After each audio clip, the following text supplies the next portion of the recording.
You ever hit start on the microwave, and it sounds like it's choking on a kazoo? Relax, it's not possessed. It's not trying to summon demons or cook your soul. That weird noise? It's the little spinny thing underneath.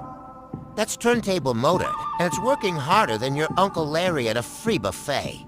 Spinning like it's training for the Olympic, but he is 97 years old. He's the Clint Eastwood of microwaves. It's old, cranky, but still gets the job done. Every wee is just him whispering I'm too old for this. So next time you hear that funky noise, that tip your hat, cause that little hero's cooking your leftovers, one yee at a time. Hit like and subscribe if your microwave's fighting the good fight too.